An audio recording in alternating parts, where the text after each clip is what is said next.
is para magkaalaman ng katotohanan. Ito mga pastor natin, sila Pastor Abuno, sila Edgar Darito, kala mo kung sino magagaling.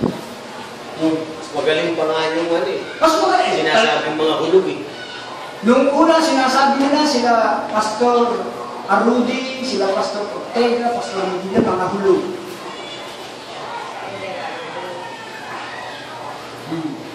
Mga hulog. Biruin mo mga pag-akusa yan, biruin mo mga harap yan. Pagdating ngayon sa pagkain ng tinapay na walang ibabura, eh doon sila ngayon walang kaalaman. Eh mas tama pa sila Edgar Arnold ngayon. Dahil tayo ba, hindi ba sa Ehipto para kumain ng tinapay na walang ibabura?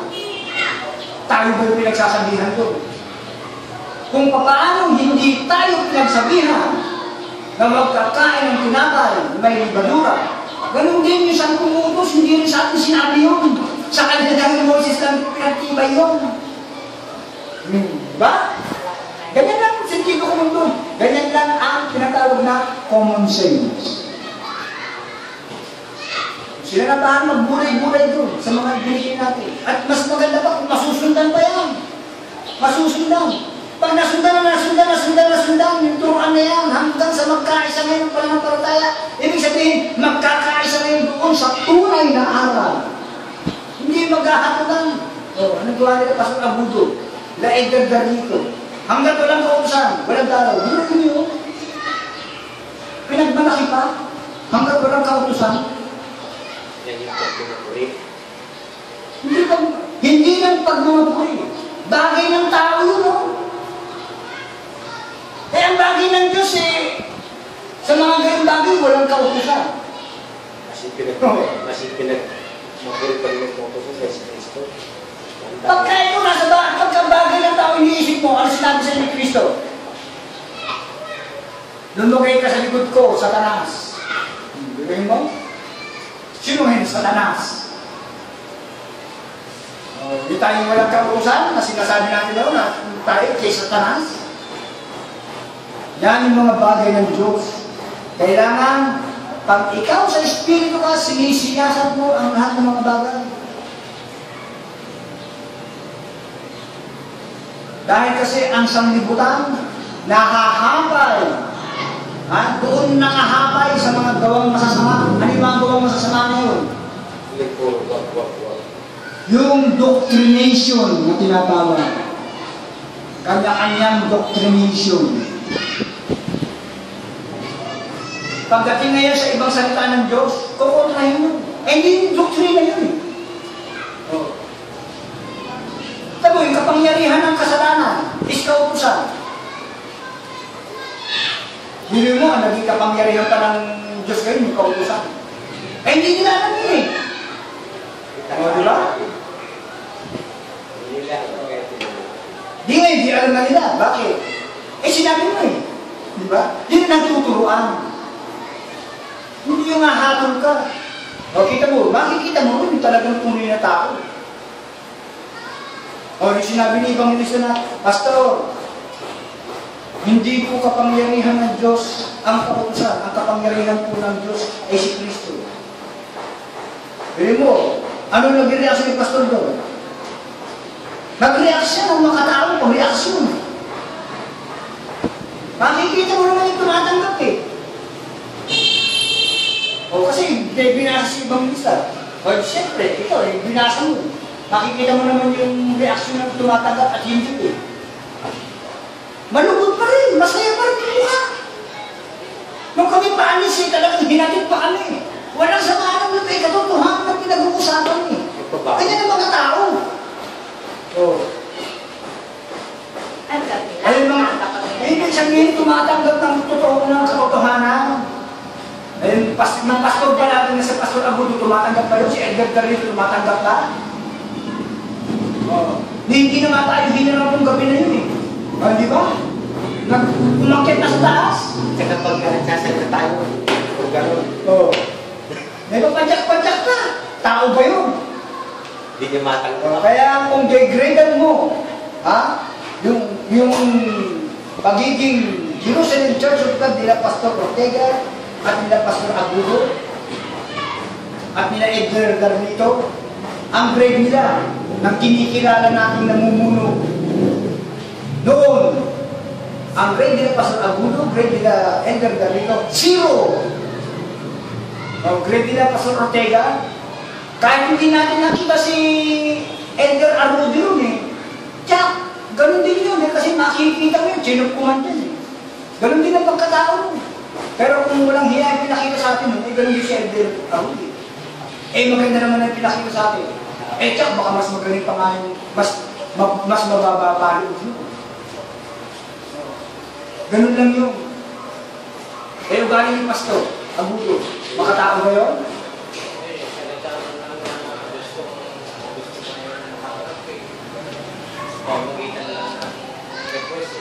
Oh. Kaya yung ugali ni Edgar Garnito, makikita mo sa ugali ni Pastor Agudo.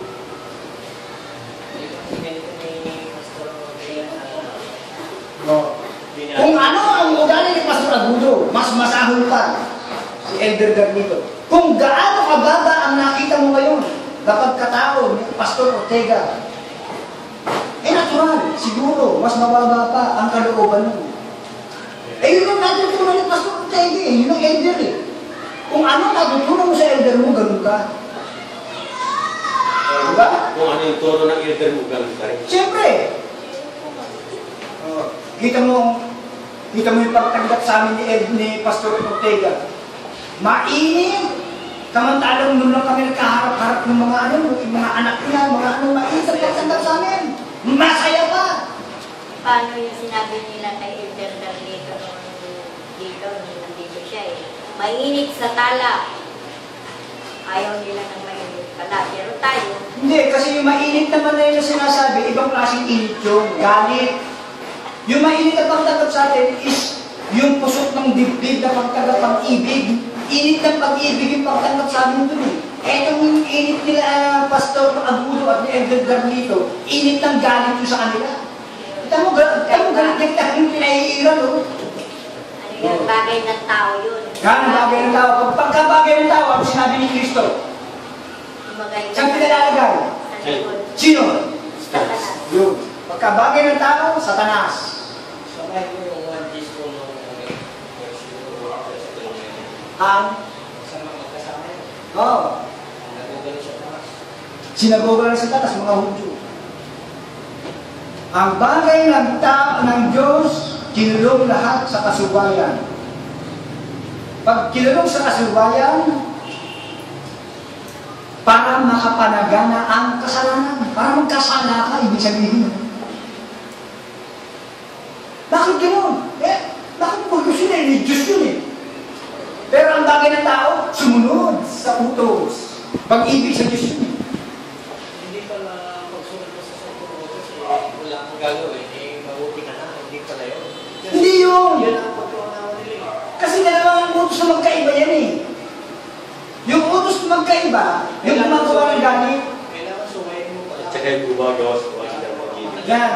Yung utos na magkaiba, sinalita sa bundok ng Sinai. Yung utos na pag-ibig, inilagay sa bundok ng Sion. Kaligtasan mo. Yan yung dalawang utos na magkaiba. Kaya yung doktrina ni Elder Daniel na nakuha ng mga tagapagturo natin, pinalalagay sa likod yun ni Kristo. Hindi bagay ng Diyos yun. Ito mo, yung bagay ng Diyos, ang lalim. Ganun mo, ikukulong ka sa kasuwayan para ang kasalanan makapanagana sa iyo. At pagka nananagana ang kasalanan sa iyo, doon naman nananagana ng lubha, ang biyaya, si Kristo, naghihintay naman sa iyo. Yun ang Diyos, yun ang programa ng Diyos. Kaya nga sinabi ni Kristo, hindi ako naparito sa mga matuwid, kundi sa matao ng kasalanan. Dahil yung matuwid, baka wala pang malikas sa matuwid din eh. Bakit? Yung pag mga puri nila ganun na lang eh. Yan. So yan po, dali. Meron pa sa tanong. Kaya nga po mga kapatid, no? Magpasalamat tayo. Pagka meron tayong mga kapatid pa, no? Na bagaman hindi natin nakapiling, hindi natin nakasama, is tumatanggap sa atin. Kaysa doon sa nakasama natin ng matagal, paimbabaw pala, pakinabang lang ang hanga. Kaysa doon sa mga matagal na tayo pinakinabangan. O yun na, pakinabang lang ang hanga sa atin. Samantala na yun. Samantalang itong hindi natin nakapiling, Hindi tayo yan, makikita mo yung pag-ibig sa kanila. At yung matagal natin nakapiling, buti na lang, ipinakilala ng Diyos sa atin yun.